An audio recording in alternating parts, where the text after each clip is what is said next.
Serving the Republic of the Philippines for more than 75 years. Ito po ang Presidential Broadcast Service. Ang Pilipinas ngayon! Narito na ang pinakamainit na mga balita na nakalap sa bawat sulok ng bansa. Ihahatid sa bawat Pilipino saan man kayo sa mundo. Ang Pilipinas ngayon! Pakinggan ang bawat kaganapan sa bawat lalawigan. Ito ang Pilipinas ngayon!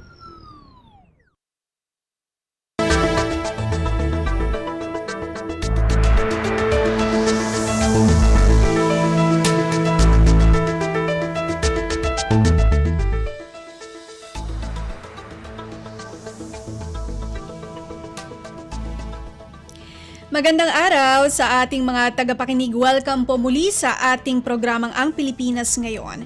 Napapakinggan po ninyo at saan mang bahagi ng mundo sa pamamagitan ng ating himpilang radyo Pilipinas World Service ng Philippine Broadcasting Service. Napapakinggan po tayo sa mga sumusunod na shortwave frequencies sa 9.960 MHz, 12.120 MHz, 15.190 MHz sa ating pbsradio.ph website at sa ating official Facebook page, Radyo Pilipinas World Service. Ito po si Bea Gaza. Samahan po ninyo ako sa kabuuan ng ating programa ngayong araw.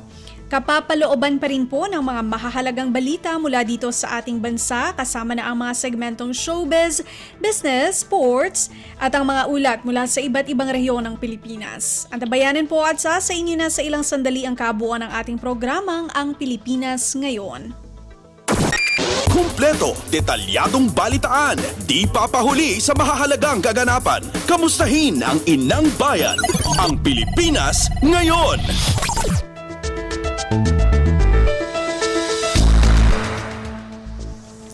Sa ating mga balita, pinangunahan ni Pangulong Ferdinand R. Marcos Jr. ang awarding ng Comprehensive Social Benefits Program o CSBP sa 6 na mga benepisyaryo sa Thanksgiving ceremony na tinawag na PBBM, pagpupugay sa mga bayani ng bansang makabayan.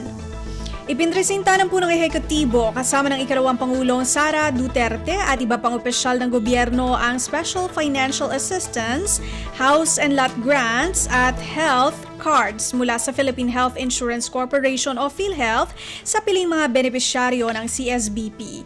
Tampok din sa seremonya ang kwentong tagumpay ng mga CSBP beneficiary. Ang CSBP ay espesyal na tulong, pinansyal at benepisyo na iginawad sa mga pamilya o benepisyaryo ng pinaslang o permanenteng wala ng kakayahang miyembro ng militar o kapulisan habang isinasagawa ang kanilang tungkulin at binibigyang pagkilala sa kanilang kabayanihan. Kasama rin sa benepisyo ang financial assistance, employment assistance, health and medical assistance, educational assistance at shelter assistance. Pakinggan natin ang naging mensahe ni Pangulong Ferdinand R. Marcos Jr.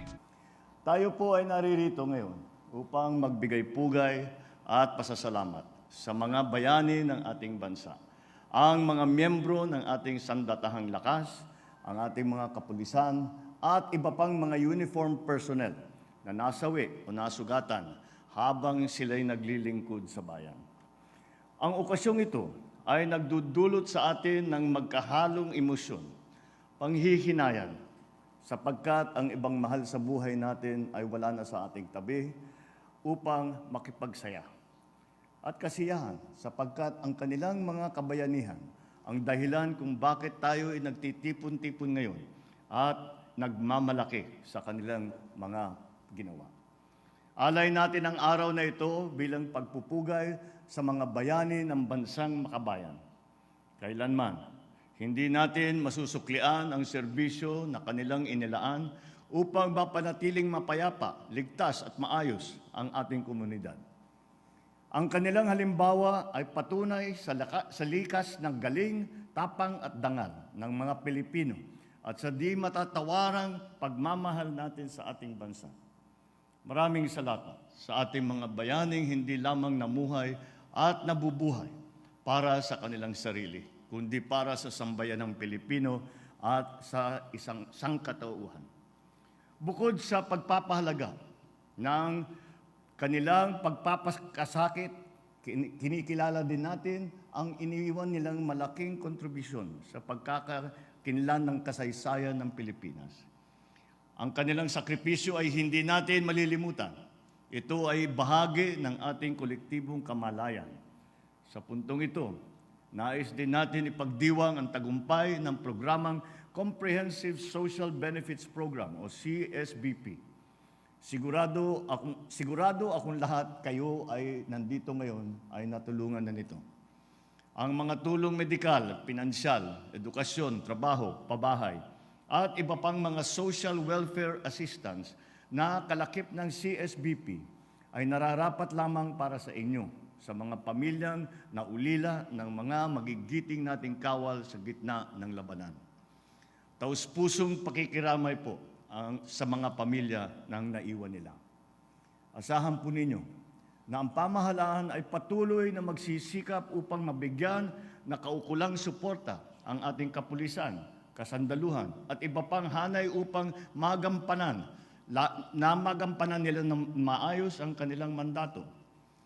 Kasama sa pagsisikap na ito ay ang tiyakin ang kapakanan ng inyong mga pamilya sa pamamagitan ng mga programang tulad ng CSBP. Ang tagumpay ng mga proyekto ng gobyerno ay tagumpay natin lahat. Kung kaya naman, inaatasan ko ang mga kinauukulang ahensya na tiyakin ang maayos na implementasyon ng mga ito. Siguruhin ninyo ang mga benepisyo ay mabilis na makakarating sa ating mga mamamayan. Sa pagsulong ng bagong Pilipinas, lahat ng mga Pilipino ay uulag at magiging katuwang sa transformasyon na ito. Pasada ng mga balita mula sa Pilipinas para sa mga Pilipino saan man sa mundo. Ang Pilipinas ngayon.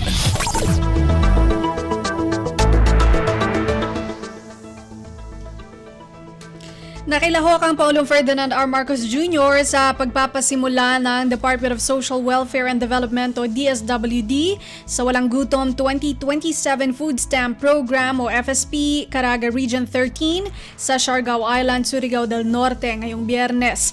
Kabahagi pa rin ito ng pagsasakatuparan ng layunin ng administrasyon na palakasin ang seguridad sa pagkain at tugunan ang malnutrisyon na patuloy na nakakaapekto sa mga Pilipino.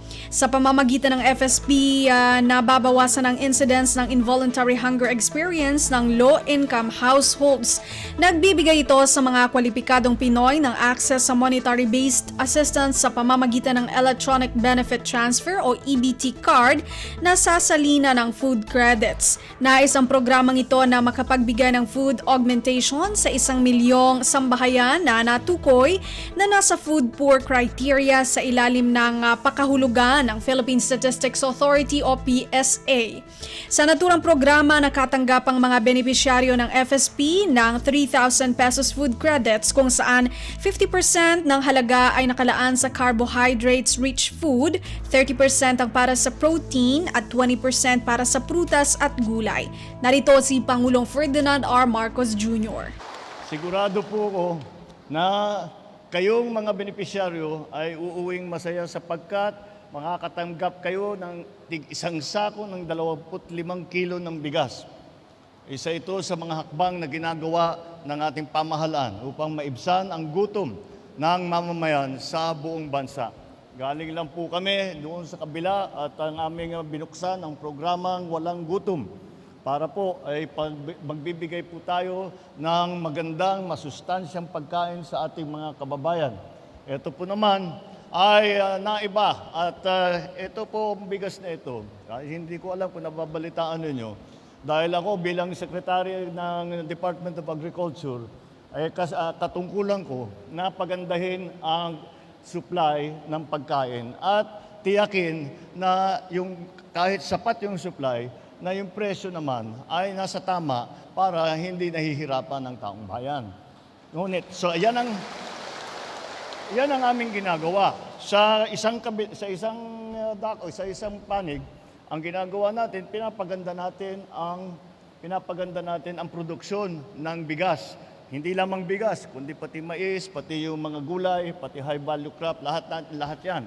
Para naman maging mas matibay ang tinatawag ang ating mga pag-supply ng pagkain sa ating mga kababayan. Yun naman, food stamp program ay para naman magbibigay po ng tinatawag na parang kupon. At ito ay binabantayan hindi lamang kung gaano karami ang kinakain, kung tama naman at masustansya, kung balansyado ang diet. Hindi nang puro matamis ang binili, hindi lang naman puro kanin ang pinapakain, kundi dapat may protein galing sa isda, sa gulay, lahat yan, pati prutas.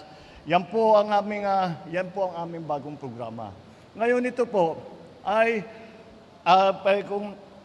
sa kabilang panig naman sa pag-aayos ng food supply sa Pilipinas, kailangan din po natin tugunan ang problema ng smuggling at saka ng hoarding. At ito po ay aming pinatibay ang pag-enforcement nito dahil yan ang yung mga gawain yan ay nagpapataas ng presyo ng bigas. At yan ang dahilan kung bakit ang bigas biglang umakyat ang presyo dahil yung mga smuggled na bigas ay hindi pinapalabas, iniipit para tumaas nga ang presyo. Pagtaas ng presyo, saka bibitawan para kumita sila ng malaki. Hindi tama yun. Unang-una, illegal yan. At hindi talaga tama na pahihirapan nila ang taong bayan para lang sila ay magpayabang. Kaya pinatibay nga natin ang paghahabol dito sa mga smuggler na ito, sa mga hoarder na ito. Ito na ngayon ang naging resulta. Marami po tayong nakikita na renade na mga warehouse, nakita na hindi makapagbigay ng pruweba na legal ang kanilang pag-import, ay kinuha na ng pamahalaan. Kinuha na ng Bureau of Customs. Sila ang unang kumuha nitong bigas na ito. Kinuha ng Bureau of Customs. Pagkatapos sa Bureau of Customs, nung wala nang ipakita na mapatunayan na legal ang pagpasok dito sa bigas na ito, ay ginawang donation sa DSWD. Kaya naman, ang DSWD ang nagbibigay ngayon ng bigas sa inyo ng tig-isang sako. Yan po ang aming mga ginagawa para naman alam po natin na marami pa sa atin ay hindi pa nakaahon sa problema na dinulot ng pandemya, ng dinulot ng gera sa Ukraine, yung pagtaas ng presyo ng bilihin, pagtaas ng presyo ng agricultural commodities. Yan po ang hinaharap natin mga problema ngayon. At kaya naman, kami sa gobyerno natin, ay hinahanap namin, sabi, sino ba yung mga naghihirap masyado na hindi pa makabawi doon sa kahirapan na dinaanan natin ng pandemya, na walang trabaho, na halos walang makuhang pagkain, wala kang makuhang kahit na ano, sarado lahat ng negosyo. Yun, dahan-dahan ay lumalabas na tayong hindi pa kumpleto. Kaya hinahanap namin ang mga pinaka-nangangailangan na ating mga kababayan upang naman mabigyan natin ng tulong. At ang naging resulta po niyan ay ang mga pagbigay ng mga nahuli na smuggled rice, na hoarded rice para sa ating mga kababayan upang naman kayo ay matulungan at matiyak na meron kayong kakainin para sa inyong pamilya. Patuloy po ang inyong pamahalaan. Patuloy po kami na naghahanap ng mga ng kahit anong magawa upang tumulong sa inyo na maabot natin ang aking pangarap na wala ng gutom sa Pilipinas. Yan po ay sa palagay ko ay ang pinakamagandang pangarap na para sa isang Pangulo na kahit papano lahat po ng Pilipino ay masasabi natin sapat ang kanilang pagkain, masustansya ang kanilang pagkain at wala nang ginugutom na. Kaya yan po ang trabaho na po ng gobyerno. Kami po ay nandito, naghahanap kami ng lahat ng paraan upang tumulong. Asahan po ninyo na inyong pamahalaan ay nandito, nakikinig po sa inyo. Nakikinig po sa pangangailangan ninyo at gagawin ng lahat upang mabigay sa inyo ang tulong na kinakailangan ninyo. Kumpleto, detalyadong balitaan, di papahuli sa mahahalagang kaganapan. Kamustahin ang inang bayan, ang Pilipinas ngayon.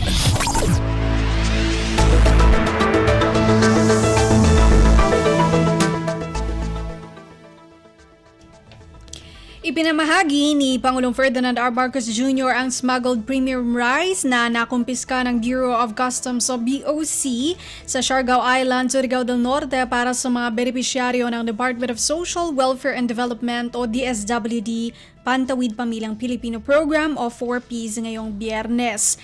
Umaabot sa 2,265 na sako ng bigas ang naipamahagi sa mga 4Ps beneficiaries na nasa ilalim ng Level 1 Survival, Level 2 Subsistence at Level 3 Self-Sufficient. Ang ipinamigay na bigas ay kabilang sa 42,180 smuggled na bigas na nagkakahalaga ng 42 million pesos na nasabat ng BOC nang magsagawa ng warehouse raid sa Zamboanga City nito lamang buwan ng Setyembre. Narito ang talumpati ni Pangulong Ferdinand R. Marcos Jr. Noong nakaraang Hulyo, sa pangunan din ng DSWD, inilunsad ng pamahalaan ang food stamp program. Kung may isang bagay na nabigyan diin sa paglulunsad ng programang ito ay ang pantay na kalagahan ng supply at kalidad ng pagkain. Yan ang panibago na katangian nitong ating programa na ito. Dahil madalas natin pinag-uusapan na kailangan sapat ang food supply. Totoo nga naman yun. Ngunit hindi lamang food supply. Kailangan ay masustansya rin ang pagkain na ating ibinibigay sa ating mga kababayan. Kaya po, dito sa food stamp program ay pinag-iisipan po kung ano yung pangangailangan ng bawat isa at yan po ang aming ibinibigay sa ating mga food stamp pag ito'y yung mga kupon natin ay bumibili tayong pagkain. May record. Naipaliwanag ba natin ito na mabuti? May record kung ano na ang nabili ng bawat pamilya. Para makikita naman natin, hindi naman puro candy lamang ang binili. Hindi ba? Hindi lamang puro karni lang. Dapat may gulay, dapat pantay-pantay. Yun ang ating, kaya ito ay panibagong pag-iisip. At we do not only talk now of food supply, we do not talk only of enough terms in terms of food, in terms of volume, but the quality of the food and the quality of the nutrition that it provides.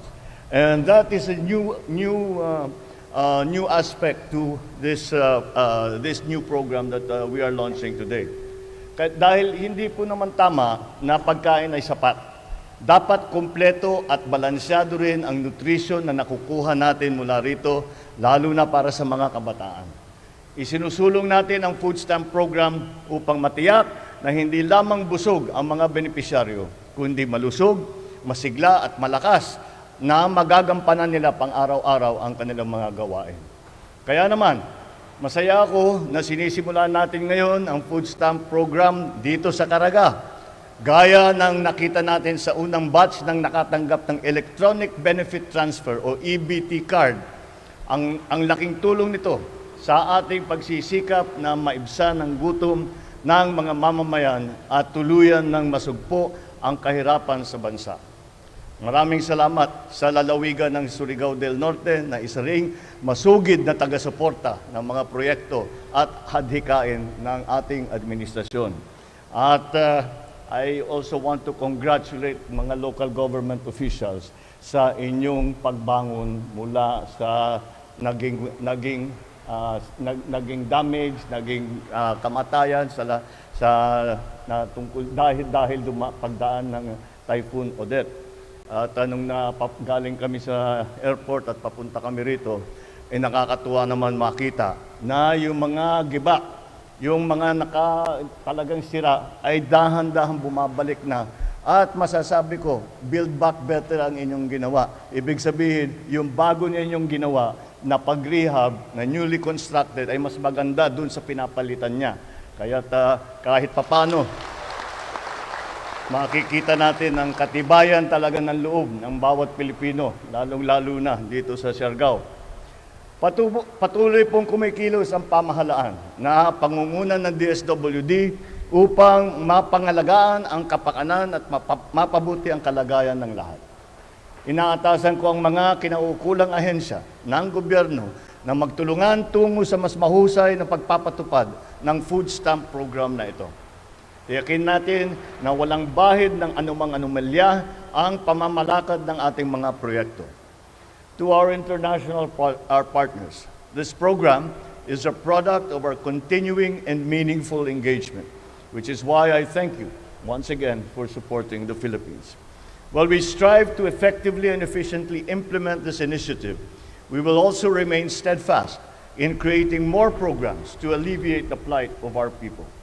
Rest assured that your investments in the Filipino people will bring about the progress and prosperity that we all aspire for.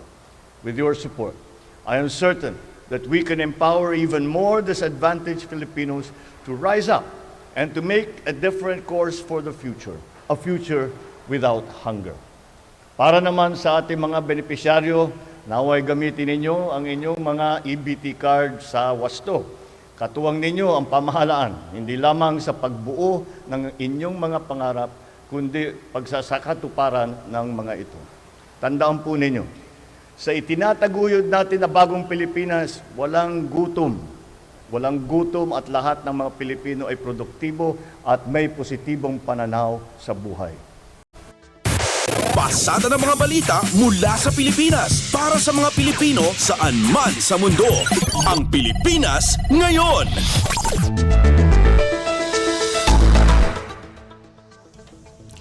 Kasunod ng pagbisita ni Pangulong Ferdinand R. Marcos Jr. sa Siargao Island, tumungo naman ito sa probinsya ng Dinagat Islands at personal na ipinaabot ang tulong ng pamahalaan sa pamamagitan ng distribusyon ng 1,000 smuggled premium rice para sa mga benepisyaryo pa rin ng Pantawid Pamilyang Pilipino Program o 4Ps. Sa kanyang naging mensahe sa event, sinabi ng Pangulo na sinikap nilang makarating sa Dinagat Islands upang makapagbigay ng pantay na pagkakataon sa bawat probinsya ng bansa. Anya, dahil sa pulo-pulo ang Pilipinas, mahirap hatiran ng tulong tulad ng pagkain, gamit at iba pang pangangailangan ang mga lugar. Ngunit anya, hindi pinababayaan ng kanyang administrasyon ang bawat lugar na mga ito at patuloy sila sa paggawa ng konkretong paraan upang malutas ang problema hinggil sa supply at halaga ng mga pangunahing bilihin, lalong-lalo na ang bigas. Pakinggan natin si Pangulong Ferdinand R. Marcos Jr. Bagong lahat ay mabuti naman at ako'y nakabalik dito dahil nung huli kong pagbisita rito, hindi pa ako nakaupo bilang Pangulo, ngunit ay pinuntahan namin kayo dahil dinaanan kayo ng Typhoon Odette. At nakita naman natin kung gaano. Pabuti naman, medyo naka-recover na, pero mukhang sabi nga ni Congressman, baka kulang pang tulong na dadalhin. So, siguradong may malaking folder na ibabaong kung pauwi ng Maynila. Di ba, ganyan naman talaga trabaho ko. At, kaya okay lang. Siyempre, nais natin na kagaya ng ating nakikita sa mga ibang lugar na tinamaan ng bagyo, ay natamaan na nga, maraming nasira, dapat lagi natin alahanin, build back better, na mas maganda yung pumalit dun sa nasira. Para alam naman natin, nagbabago ang panahon, may climate change na tinatawag, ay kailangan paghandaan na natin at alam natin na kahit papano, dati naman hindi ganyan kalakas ang mga bagyo. May bagyo talaga pero hindi ganyan kalalakas. Ngayon dahil sa climate change, ngayon dapat paghandaan na natin. Kaya mabuti naman. At yung hindi lamang ang pag-recover ng mga nasira na mga building na kagaya nito at yung mga nakikita natin na nasira ng Typhoon Odette, kung hindi meron na tayong plano para sa tourism industry ng Dinagat. Kaya yung connectivity na tinatawag,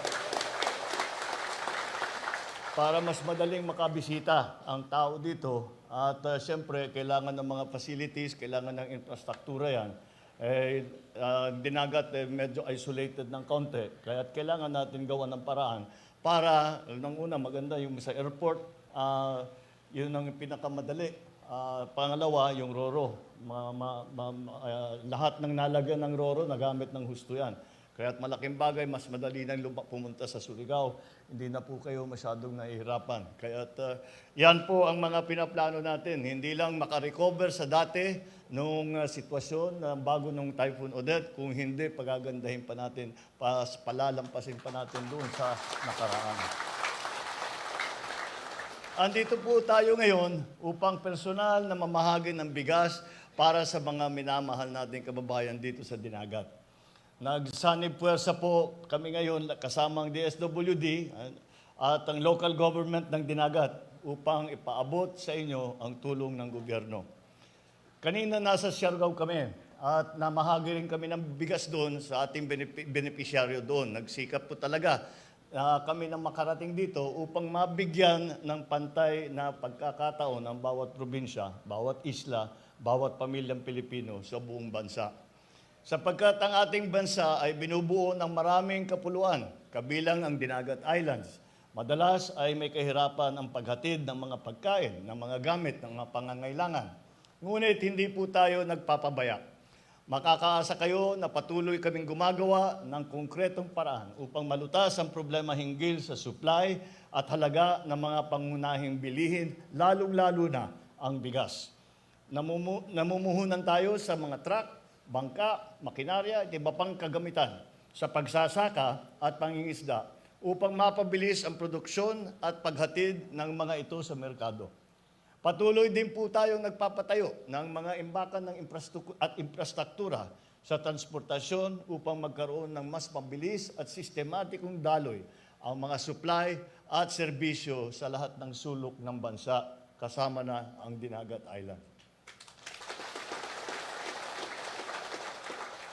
Wala po, uulitin ko po, yung aking madalas na sa nakarang ilang araw ay madalas kong sinasabi at pinapaalala sa ating mga kababayan, wala po tayong problema sa supply ng bigas. Wala tayong sanang problema sa presyo ng bigas kung hindi dahil sa biglang pagtaas ng presyo ng bigas at dahil sa laganap na smuggling at saka hoarding. Yung smuggling ay talaga pinapasok ng mga bigas, hindi lamang yun. Ang nangyayari, pagpasok ng mga illegal na importation ng bigas, iniipit, hindi linalabas. Inaantay ng mga hoarder na umakyat ang presyo ng bigas hanggat pagtaas ng presyo sa kanila ilalabas yung kanilang tinago na bigas. Hindi naman talaga tama yun. At ang manipulasyon, ginagawa ng mga smuggler, mga hoarder at iba pang nagsasamantalang negosyante ang nakakasira sa ating kabuhayan. Yan po talaga ang kinabibigat ng loob ko at hindi ko kayang palampasin. Kaya naman po, gumawa tayo ng mga matitinding hakbang upang masugpo ang iligal na gawain ito. Sa katunayan, ito nga pong mga bigas na ipapamahagi natin ngayon ay bahagi ng nasabat ng ating Bureau of Customs mula sa mga nahuling smuggler sa pier ng Zamboanga. Sino pa po ba ang dapat makinabang dito kundi kayong mga mamamayan din? Uuwi po kayong masaya ngayon dahil sa mga ayudang ito. Sa puntong ito, inaanyayahan ko naman kayo na makipagtulungan sa pagbabantay laban sa mga illegal na transaksyon kaugnay ng supply ng pagkain. Kapag mahuli po tayo muli, na ipamamahagi rin natin sa taong bayan. At hindi po kaya pamahalang ito na mag-isa. Hindi po kaya ng pamahalan nito ng nag-iisa. Asahan po natin ang patuloy ninyong kooperasyon sa paglutas ng ating mga suliraning panglipunan. Ito po ang ginawa po natin dito ay nahuli nga, nahanap ito sa Zamboanga, nakita ng Bureau of Customs natin. Dahil hindi sapat ang pag sinasabi bilang ako ay Secretary of the Department of Agriculture at hindi sapat na aayusin lang natin yung sa produksyon. Kailangan natin ayusin yung produksyon. Ngunit sa kabilang panig naman ay kailangan din natin bantayan itong mga smuggler, itong mga hoarder dahil sinisira talaga nila ang kabuhayan ng tao, lalong-lalo na yung mga pinakamahihirap at pinakanangangailangan na tulong ng mga Pilipino. Kaya ang ginawa natin noong napatunayan na ito ay illegal ang pagpasok, kinuha na ng Bureau of Customs. At ang Bureau of Customs naman, ang ginawa, sinita yung mga na-importer at sabi, patunayan ninyo na legal itong pinasok ninyo.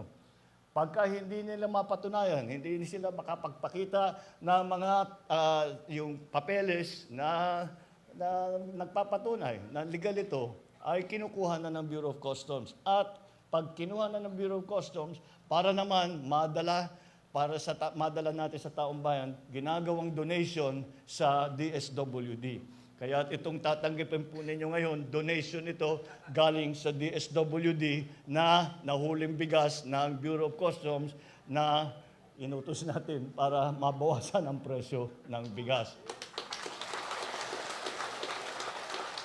Lahat lahat yung mga problema natin po ngayon ay hindi mga simpleng problema. At maraming nagbabago, maraming hindi natin inaakalang mangyayari ay nangyayari. Kaya kailangan po lahat ng ahensya ng pamahalaan ay nagtutulungan. Kaya ganito po, ganyan po ang nangyari dito tungkol sa bigas. At patuloy po natin gagawin yan. At tinanong sa akin kanina, paano nyo i-sustain ang pagbigay ng smuggled na bigas? Paano paano yan paghabang buhay? Ang sagot ko naman ganito. Pag wala na kaming mahuli na smuggled na bigas at wala na kaming mahuli na hoarder, ibig sabihin, bababa na ang presyo ng bigas. At ibig sabihin, maganda na ang supply ng bigas. Kaya ito ay pansamantala dahil nakikita natin. Talaga siyempre ang ambisyon natin na wala nang ganyan, na matapos na yung ganyan, para yung presyo nga naman ng bigas, ay hindi yung biglang umaakyat at hindi natin malaman kung saan nanggagaling. Dahil itong nakaraang ilang buwan, nakita natin umaakyat ang presyo ng bigas, tinitignan, pinag-aaralan namin ng mabuti. Wala namang dahilan kung bakit aakyat ang presyo ng bigas. Wala namang shortage sa supply. Umaani pa naman tayo ngayon. So marami tayong bigas.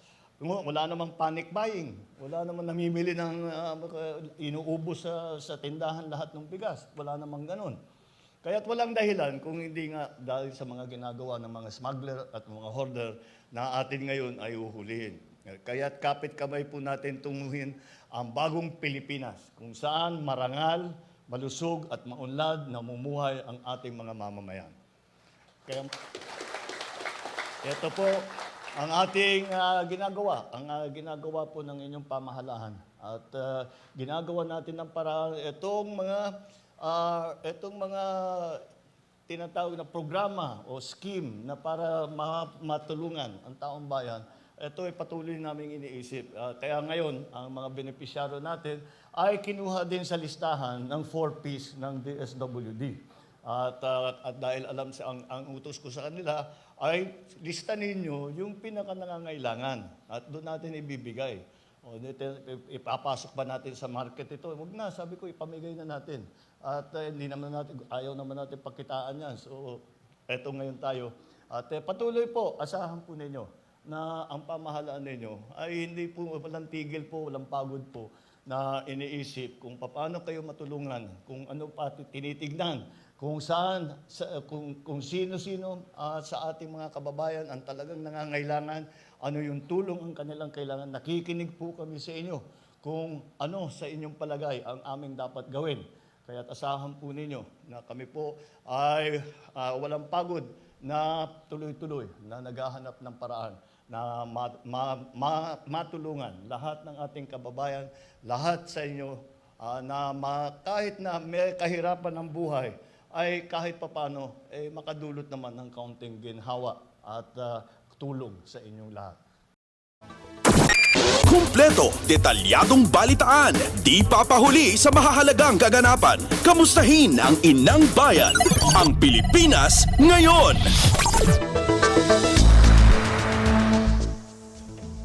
Sa iba pang balita, Department of Foreign Affairs o DFA pinagtibay ang pangako kontra sa polusyon para sa mga karagatan. Si Jolimar Acuyong ng RP Alert sa report. Nakiisa ang gobyerno ng Pilipinas sa mundo sa pagdiriwang ng 2023 Maritime Day at muling pinagtibay ang pangako nitong labanan ng polusyon sa karagatan.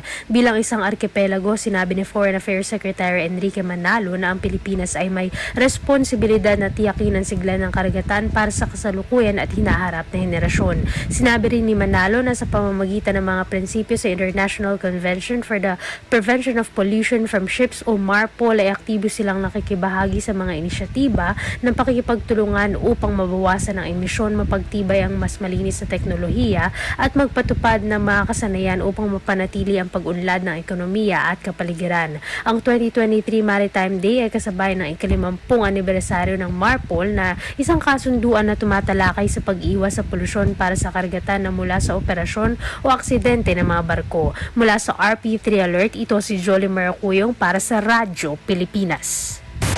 Pasada ng mga balita mula sa Pilipinas para sa mga Pilipino saan man sa mundo. Ang Pilipinas ngayon. At yan po ang ating nakalap na mga national news. Narito naman po ang mga balita mula sa ating mga kasamahan sa iba't ibang mga rehiyon dito sa ating bansa para sa ating regional news ngayong araw na ito. Balita mula sa lalawigan sa bawat rehiyon ng ating bayan. Dito sa Ang Pilipinas Ngayon. Interim group binuo ng Mountain Province Peace and Order Council upang magsagawa ng pag-aaral at magrekomenda ng mga hakbangin tungo sa resolusyon ng tribal conflict sa pagitan ng tribo ng barangays Betwagan at Bekigan, Sandanga Mountain Province at tribong Butbut ng Tinglayan, Kalinga. Si Donna Kawis Balyo mula sa RP Bontoc sa balita. Binukal ti Mountain Province Peace and Order Council wenno PPOC ti interim group nga isut mangisayangkat ti panag-estudyar ken mangirekomenda kadagiti addang agturong ti panakarisot ti tribal conflict ti nagbaetan ti Betwagan ken Bikigan sa Danga Mountain Province ken tribo ti Butbut Tinglayan, Kalinga. Daytoy ket aksyon ti PPOC iti surat ti Sadanga Municipal Peace and Order Council anang daw iti tulong ti konseho maki-coordinar iti PPOC Kalinga tapno maipatungpal iti kabitan a panawan ti dialogo dagiti maseknan a tribo para iti panakarisot ti tribal conflict. Sigon ken ni Sadanga Mayor Adolf Ganggangan numabalin ket marisot kuma tinasaw a tribal conflict gapo ta iti agdama apektado ti garaw dagiti umili ken ti Sadanga ket madama anaka state of calamity gapo iti tribal conflict. Upat nga issue ti dinakamat ni Ganggangan akang runan a rason ti tribal conflict pakiramanan ti boundary dispute panakapapatay ti may sa residente ti tribo Bikigan, illegal a panagminas ken illegal logging. Inton umay alawas ket agtripnong ti interim group tapno talantanan ti issue tinasaw at tribal conflict ken no anya dagiti rumbeng nga addang tapno marisut daytoy. Damag narpos na di ZRA Bontoc, Donna Kawis Balyo para as Radyo Pilipinas World Service. Balita mula sa lalawigan sa bawat rehiyon ng ating bayan. Dito sa Ang Pilipinas Ngayon. Maraming salamat, Donna Kawis Balyo. Nasa higit 500 punlao seedlings mula DENR Kalinga ang naitanim sa lalawigan ng Kalinga ngayong buwan ng Setyembre bilang bahagi ng selebrasyon ng Civil Service Month at World's Bamboo Day. Ang detalye mula kay Amelia Bumatnong ng RP Tabuk. Nasuro ka 500 seedling manipo Department of Environment and Natural Resources Kalinga iti naimulan itataabulan. Dahito iti namuan kini Venus sa Dunggiis iti Conservation Development Section iti Penro, Kalinga. Sigon kini Dunggiis, babaan iti Philippine Civil Service Plantran nga aktibidad iti September 17 na imula iti 300 a Kalumpit 3 ken 200 a Nara 3 iti Kalagdaw, Tabuk City. Kastamot na imula iti 70 bamboos kabayatan iti selebrasyon iti World Bamboo Day iti September 18 nga indaulwan iti Provincial Bamboo Industry iti Kalinga. Iti sa Baliabangir na isayang katmat iti cleanup drive iti Tinglayan, Kalinga kas obserbasyon iti International Coastal Cleanup Drive iti September 16. Sigon kini Dunggiis, malaksid iti cleanup drive na ipaaymat iti Information Education Communication uno IEC kadagiti senior high school students ti Tinglayan panggap iti solid waste management, climate change, ken volunteerism manipod iti PNP personnel. Manipod dito ay DZRK Tabuk, Amelio Bumatnong para iti Radyo Pilipinas World Service. Balita mula sa lalawigan sa bawat rehiyon ng ating bayan. Dito sa Ang Pilipinas Ngayon. Maraming salamat kay Amelia Bumatnong. Pangamba ng ilang PhilHealth members at healthcare facilities sa Ilocos Region kasunod ng hacking incident, pinawi ng PhilHealth. Magbabalita si Verna Beltran. Inikal na PhilHealth sunalili ng takot tan aburido na sa miyembro tan accredited healthcare facilities at Ilocos Region lapod sa posibleng epekto jad benepisyo daran niya kasumpalan niya agawan information security incident at ahensya ng September 2022. Unong ad impituyaw na Radyo Pilipinas dagupan kinanshare na Christy Santos, Information Officer Local Health Insurance Office Central Pangasinan bilang preventive measures siya PhilHealth at inerap danis pansamantala i-re-access na kabyangan ladya sa website i-claim HCI tan member portal. Inkuanan Santos tuloy-tuloy ninsin siya so pangiitardaran niya na serbisyo para sa remiyembro na PhilHealth. Binagaan matlari healthcare facilities na mangipatuntun pansamantala na sari kurang tapen na beripika so membership status na sakaya pasyente. Saragtun kuruwan iraya na PhilHealth ID daan niya kopya na MDR na mangipatunay na PhilHealth identification number ya sakaya miyembro. Inamin ni Santos na wali unsa sa sikaran tepet lalo la sa pasilidad umpano ang ira na bayaran pero inang adsikato na ang gapi dapat dan panaburiduan ta umpawilan lamang adsikara. Una antunya at ang ipawilan advisory so kabiyangan na PhilHealth na san siya so koordinasyon niya gagawin dahil sa concerned government agencies singa DICT tapen na resolba so abitlan hacking incident. Malalapod Radyo Pilipinas Dagupan, siya si Verna Beltran para Radyo Pilipinas World Service. Balita mula sa lalawigan sa bawat rehiyon ng ating bayan. Dito sa Ang Pilipinas Ngayon. Maraming salamat, Verna Beltran. Mga sakit sa puso at cancer nangungunang sanhi ng pagkamatay sa Calabarzon noong 2022 ayon sa Philippine Statistics Authority o PSA. Narito si Mara Grezula ng RP Lucena. Nangunguna ang mga sakit sa puso at cancer sa sanhi ng pagkamatay sa Calabarzon noong 2022 batay sa preliminary result ng vital statistics na inilabas ng PSA kamakailan. Sa panayam ng RP1 Lucena, sinabi ni Ms. Marife Bautista, registration officer mula sa PSA Region 4A, na kaunahang cause of death ang ischemic heart disease o ang paghina ng puso dahil sa pagkabawas ng daloy ng dugo patungo sa puso. Ikalawa naman aniya ang neoplasms o ang abnormal na paglago ng tissue tulad ng iba't ibang uri ng cancer. Ikatlo naman sa common causes ng death sa rehiyon ang cerebrovascular diseases tulad ng stroke at aneurysm. Samantala, mahigit 94,000 na kamatayan ang naitala sa buong rehiyon mula Enero hanggang Disyembre 2022. Sa 5 lalawigan ng rehiyon, ang Cavite ang nakapagtala ng pinakamaraming pagkamatay na sinundan ng Rizal, Batangas, Laguna at Quezon. Mula sa RP Lucena, ito si Mara Grizula para sa Radyo Pilipinas World Service. Balita mula sa lalawigan sa bawat rehiyon ng ating bayan. Dito sa Ang Pilipinas Ngayon. Maraming salamat kay Mara Grezula. Samantala, pagdiriwang ng Subarao Festival sa buwan ng Nobyembre sa lungsod ng Puerto Princesa, kasado na. Mula RP Palawan mag-uulat si Goody Sarsagat. Kasado ron ang ingbubuat nga pagsimpa ng gobyerno ang syudad ng Puerto Princesa sa Subarao Biodiversity Festival 2023 sa bulan ng Nobyembre at dagon nga dia. Inkumpirma i Puerto Princesa Underground River Protected Area Superintendent o PPR PASU Elizabeth Maclang nga sa silid sa kabulan ang bubuat ng selebrasyon dading dagon sa anibersaryo ang pagkadeklara ang pamosong Underground River bilang the new 7 Wonders of Nature datong Nobyembre 11, 2011. Kagapwel sa ilat-ilat ang sobrang 10 international events pariyo ang PPUR Birds Photography Race, Subarao Queen, Princesa Run Iron Kids Puerto Princesa, Ironman 70.3 Puerto Princesa, International Dragon Boat Competition. Aparat si Maclang nga paimpisa lamang dia ang katupadan ang puradong administrasyon nga makilala ang Subarao Biodiversity Festival nga kauna-una ang selebrasyon nga agatutok sa pagamblag ang kalikasan sa nasyong Pilipinas sa interong kalibutan. Alindigi sa Puerto Princesa, Palawan, Goody Sarsagat, Radyo Pilipinas World Service. Balita mula sa lalawigan sa bawat rehiyon ng ating bayan. Dito sa Ang Pilipinas Ngayon. Maraming salamat, Goody Sarsagat.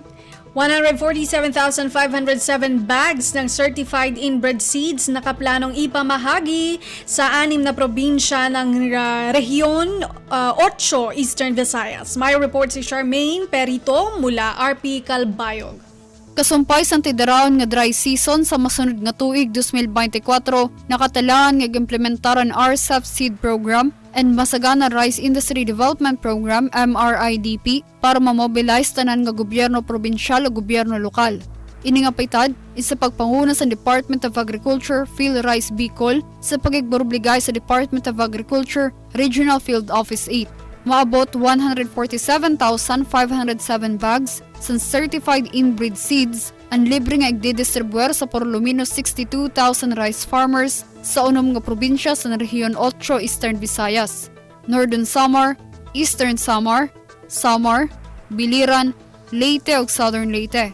Ini nga paningkamot para mabuligan ang nasod Pilipinas makakuha masitaas nga levels ng rice sufficiency, pinagi sa pagpahitaas ng productivities and average yield per hectare sa pag-adapt mga teknolohiya by clusters and organized farmer groups, sugad sa irrigators associations, farmer cooperatives or association, ug agrarian reform beneficiary organizations. Tikang sa Radyo Pilipinas Calbayog, Charmaine Perito para sa Radyo Pilipinas World Service. Balita mula sa lalawigan sa bawat rehiyon ng ating bayan. Dito sa Ang Pilipinas Ngayon. Maraming salamat kay Charmaine Perito. Second batch ng micro-rice retailer sa Surigao del Sur nakatanggap na ng subsidy mula sa DSWD Sustainable Livelihood Program o SLP. Magbabalita si Nerissa Espinosa ng RP Tandag. Nakadawat na sa ilang subsidiya ang ikaduhang batch sa micro-rice retailers sa Surigao del Sur kagahapon sa buntag Setyembre 28. Nahibaluan nga adunay 123 ka mga kwalipikadong mga negosyante sa bugas sa tibuok probinsya, kundi indungan nga gipahigayon ang payout kagahapon sa 5 ka mga lugar nga mao ang Barubo, Madrid, Cantilan ug mga syudad sa Bislig ug Tandag, kundiin adunay 25 ka mga rice retailers ang nidawat og tag 15,000 pesos nga subsidiya. Kalabot ni ini gidaig og gipasalamatan ni Governor Alexander Pimentel ang maong mga negosyante sa bugas sa ilang pagsunod sa Executive Order No. 39 ni Pangulong Ferdinand Marcos Jr. uban sa pag-awhag nga padayon ang pagsuporta sa mga programa ug tinguha sa gobyerno. Gikan sa RP Tandag kini si Nerissa Espinosa alang sa Radyo Pilipinas World Service. Balita mula sa lalawigan sa bawat rehiyon ng ating bayan. Dito sa Ang Pilipinas Ngayon. Maraming salamat Nerissa Espinosa, newly hired teacher at promoted personnel ng Ministry of Basic Higher and Technical Education sa Sulu umabot sa 478 o taking isasagawa ngayong Lunes sa Cotabato City. Ang ulat mula kay Eloisa Mohamad ng RP Holo.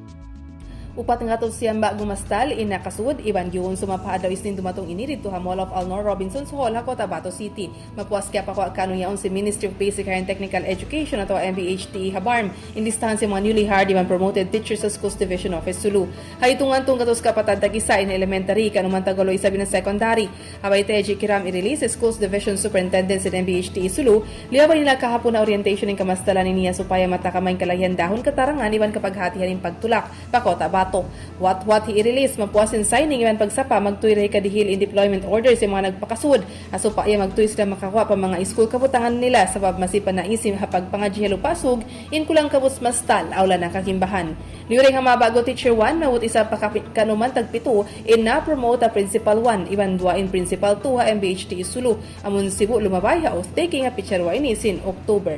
Daing ha RP Holo Eloisa Muhammad para ha Radyo Pilipinas World Service. Balita mula sa lalawigan sa bawat rehiyon ng ating bayan. Dito sa Ang Pilipinas Ngayon. Maraming salamat Eloisa Mohamad. Narinig po ninyo ang kabuuan ng mga balita mula po sa iba't ibang lalawigan dito sa Pilipinas sa pamamagitan po ng ating regional news. Samantala, susunod naman po ang ating balitang negosyo at kalakalan at balitang pampalakasan mula kay Leo Magpayo. Lagay ng ekonomiya, kalakalan, negosyo at iba pa. Atin ang alamin dito sa Ang Pilipinas Ngayon.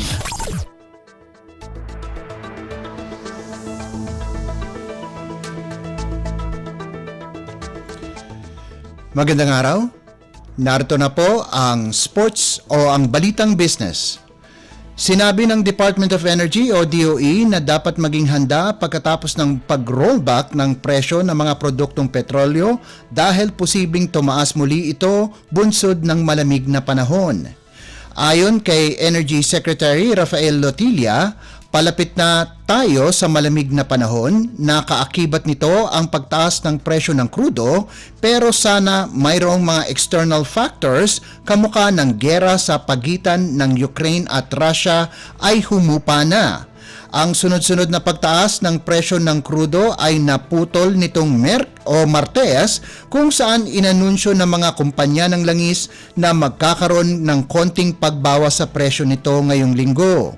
Nitong Lunes, inanunsyo ng mga kumpanya ng langis ang pagbawas ng 20 sentimo sa kada litro ng gasolina at diesel at 50 sentimong tapyas sa presyo ng kerosene kada litro. Bago ang rollback, 11 sunod-sunod na linggong tumaas ang presyo ng diesel at kerosene habang 10 linggong sunod-sunod naman sa gasolina. Payo naman ni Lotilla na iwasan ang mga hindi importanteng biyahe at gumamit ng mga pampublikong sasakyan para makatipid. Lagay ng ekonomiya, kalakalan, negosyo at iba pa. Atin ang alamin dito sa Ang Pilipinas Ngayon. Sinabi ng World Bank na naghahanap ang Pilipinas ng karagdagan para sa Digital Transformation Development Loan sa $600 milyong mula sa $400 milyong.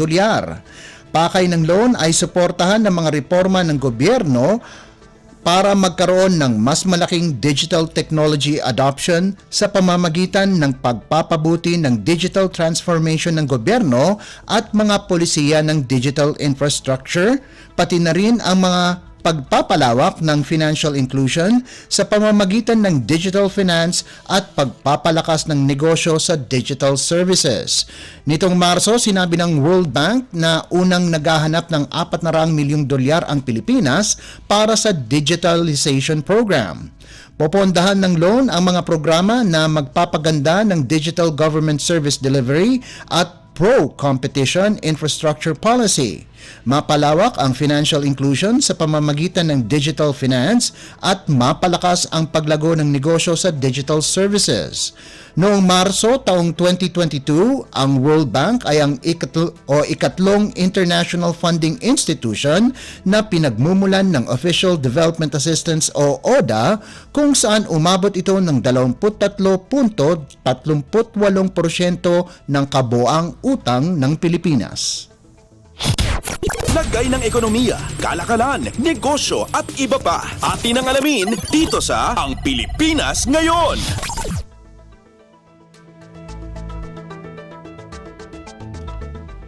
Tinitignan ng Securities and Exchange Commission o SEC na palawigin pa ang deadline ng kanilang amnesty program lampas pa ng Setyembre 30. Una nang pinalawig ng SEC ang amnesty program sa Setyembre 30 mula sa orihinal na deadline na Hunyo 30. Sinabi ni SEC Chairperson Emilio Aquino na posibleng palawigin ng NBank ang deadline pero sa mas maiksing panahon at hindi sa katulad ng unang extension na umabot ng 3 buwan. Ayon kay Aquino, ang pinag-iisipang extension ay makakatulong sa SEC na makakolekta ng karagdagang datos para matulungan ang ahensya na makakuha ng mas magandang pagsusuri at pamamahala. Ang amnesty program ng SEC ay sinimulan noong Marso para mahikayat ang mga kumpanya na mag-file ng kanilang mga General Information Sheet, Annual Financial Statements at non-compliance sa Memorandum Circular No. 28 Series of 2020 nang wala o mas mababang multa o parusa. Sa ilalim ng amnesty program, ang mga non-compliant na korporasyon ay magbabayad lamang ng 5,000 pisong multa para sa hindi pag-file ng kanilang annual report kahit ilang taon man ito lumagpas. Lagay ng ekonomiya, kalakalan, negosyo at iba pa. Atin ang alamin dito sa Ang Pilipinas Ngayon. At para naman sa sports balita,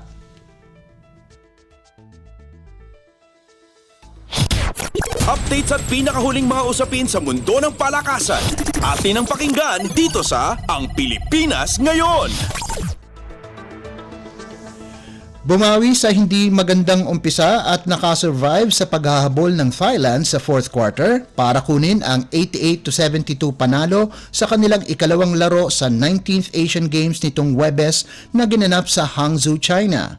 Dikit ang laban sa first half, lumamang sa third quarter at hinabol sila ng kanilang Southeast Asian rivals sa pagbubukas ng fourth, subalit sa pamamagitan ng mga importanteng baskets mula kay Ange Kwame at Justin Brownlee ay huminahon ang koponan at nakuha ng gilas ang ikalawang panalo sa Group C na ginanap sa Zhejiang University Zhejiang Gymnasium. Nagtapos si Brownlee ng may double-double output, 22 puntos at 15 rebounds kahit 8 of 27 lang ang nagawa nito sa field. Hindi rin maganda ang shooting ni CJ Perez sa 7 of 17 na pagtatangka, subalit nakascore din siya ng 16 na puntos. Dahil sa panalo, sigurado ng pasok sa susunod na phase ang Pilipinas sa torneo. Posible pa rin silang makapasok ng diretso sa quarterfinals kapag nanalo sila sa kanilang huling Group C game kontra sa Jordan. Tanging dalawang malalaro lang ang naka-double digit sa panig ng Thailand, si Tyler Lamb na nakagawa ng 29 na puntos habang si Frederick Lee Jones-Lish ay nakapag-ambag ng 22 markers. Kahit masama ang shooting ng gilas sa laro na may 39% lamang mula sa field at nakagawa ng 15 free throws mula sa 23 pagtatangka, bumawi naman sila sa rebounds 63-35 at assist 24-12. Masusubukan ng tikas ng gilas sa Sabado kung saan kakalabanin nila ang Jordan na pinangungunahan ng best import ng 2023 PBA Governors Cup sa koponan ng TNT na si Rondae Hollis Jefferson na gaganapin sa Hangzhou Olympic Sports Center. Updates at pinakahuling mga usapin sa mundo ng palakasan. Atin ang pakinggan dito sa Ang Pilipinas Ngayon.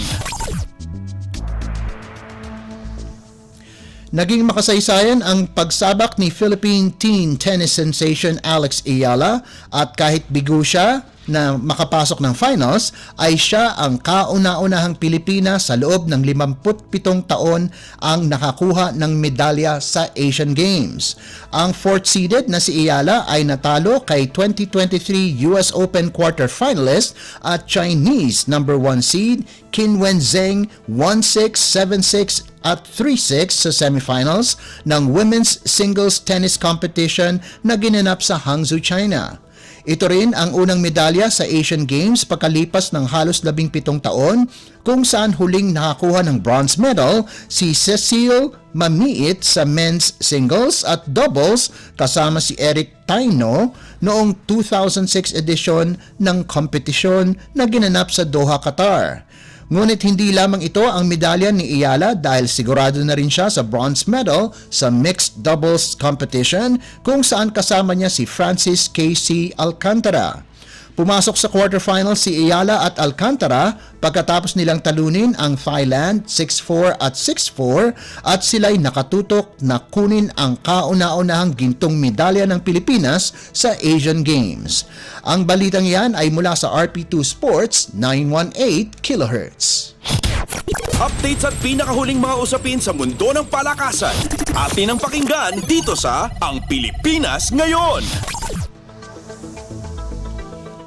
Sisimulang depensahan ng Ateneo de Manila University Blue Eagles ang kanilang titulo laban sa National University Bulldogs sa pagbubukas ng UAAP Season 86 Men's Basketball Tournament itong Sabado na gaganapin sa Mall of Asia Arena sa Pasay City.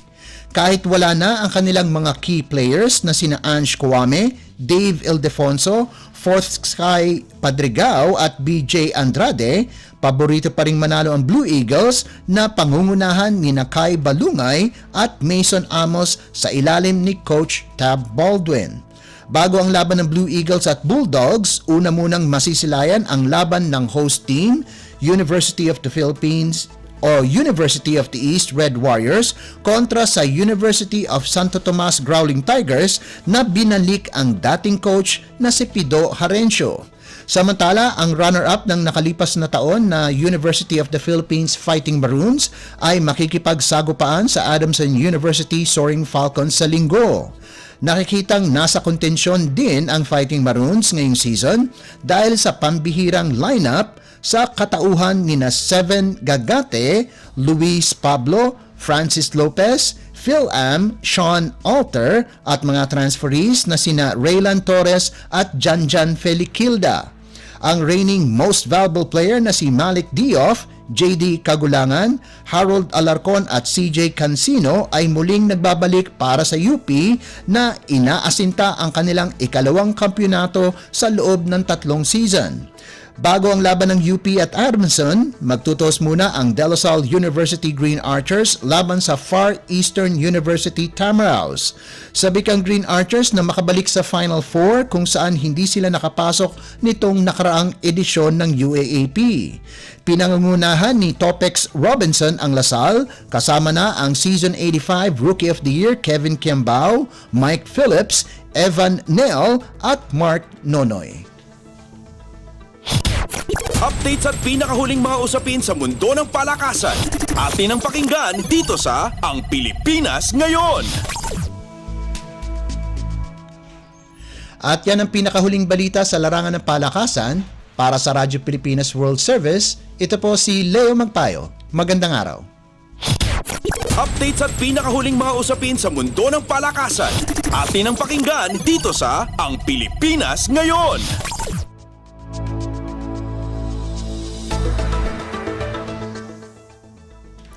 Maraming salamat kay Leo Magpayo. Yan po ang ating balitang negosyo at kalakalan at balitang pampalakasan para sa araw na ito. Ngayon naman dumako tayo sa showbiz balita. Alamin natin ang mga chismis mula sa mundo ng showbiz sa pamamagitan po ng ating kasamang si Mama JT. Ang latest, ang hottest sa showbiz and entertainment. Heto na sa Ang Pilipinas Ngayon.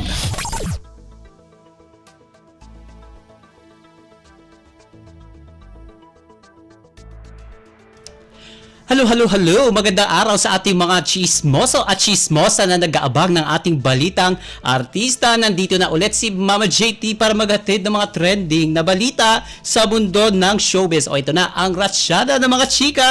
Ito nagbahagi ng family picture si parokya ni Edgar lead vocalist Chito Miranda sa Facebook page nito. Ang kanyang caption doon sa nasabing post, quote and quote, sobrang sarap sa puso and sobrang comforting yung feeling na surrounded ka with so much love and with people who genuinely care for each other. Dadagdag pa ni Chito, minsan may mga away, tampuhan or may mga nagkakapikunan, pero even during those times, alam ng bawat isa sa amin confidently na never nawawala yung pagmamahal at concern namin para sa isa't isa. And dagdag pa niya kunyari magkagalit kami ni Neri, kukumutan ko pa rin siya kapag giniginaw siya. And babatuhin ko lang siya ng comforter. Or kunwari nagkapikunan si Ate Pia at Miggy sa kotse, Ate P will still let Miggy sleep on her shoulder if ever antukid si Miggy and vice versa. And gagawin din umano lahat ni Chito, ang lahat,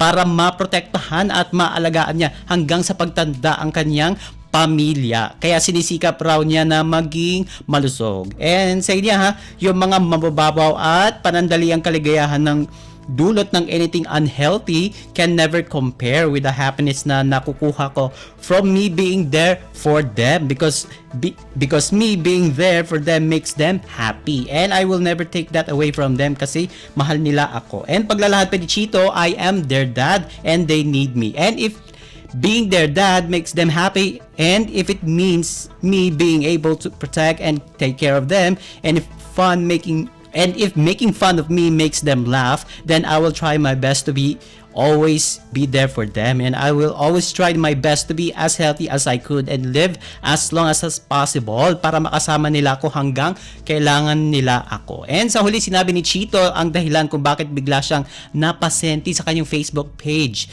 post, and hindi raw kasi niya kasama sa ngayon ang kanyang pamilya, and wala naman siyang nabanggit na detalye mga kachismis kung nasaan ang kanyang mag-anak o bakit hindi niya kasama ang mga ito. So aabangan po natin yan.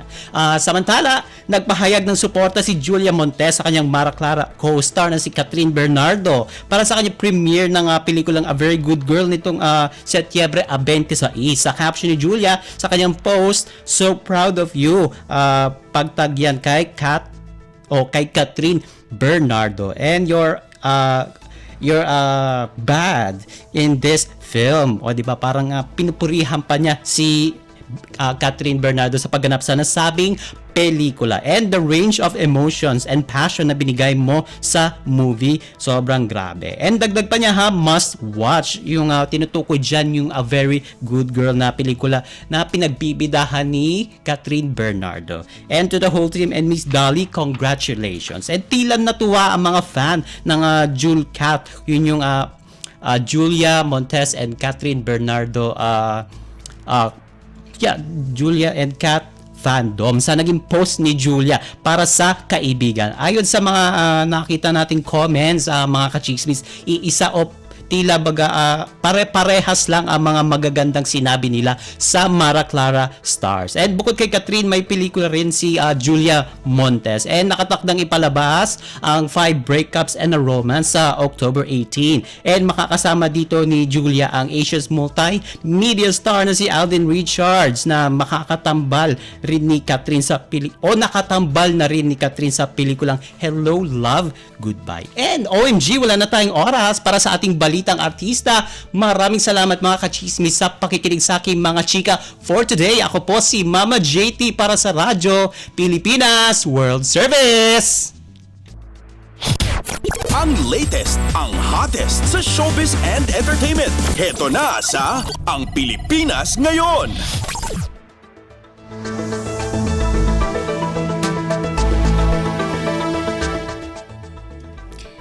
Maraming salamat kay Mama JT. Yan po ang ating showbiz balita. Narinig po ninyo ang kabuuan ng ating programang Ang Pilipinas Ngayon. Maraming salamat sa ating mga nakasama sa technical side, kina Anthony Pimentel, Milno Junella at Susan Aison. Maraming salamat din sa ating executive producer, Steph Vicente at Jerome Toledo, sa mga nagulat mula sa iba't ibang lalawigan ng ating bansa para sa ating regional news. Maraming salamat kay Leo Magpayo na naghatid sa atin ng ating balitang negosyo at kalakalan at balitang pampalakasan, kay Mama JT para sa showbiz balita, kay Erwin Peñano na nakaagapay sa atin, at maraming salamat din sa ating station manager Mr. Ray Sampang. Hanggang sa susunod na edisyon ng ating programang Ang Pilipinas Ngayon, ito po si Bea Gaza. Magandang araw. At yan ang Pilipinas Ngayon.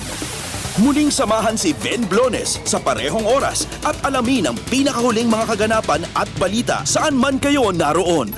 Ang Pilipinas Ngayon.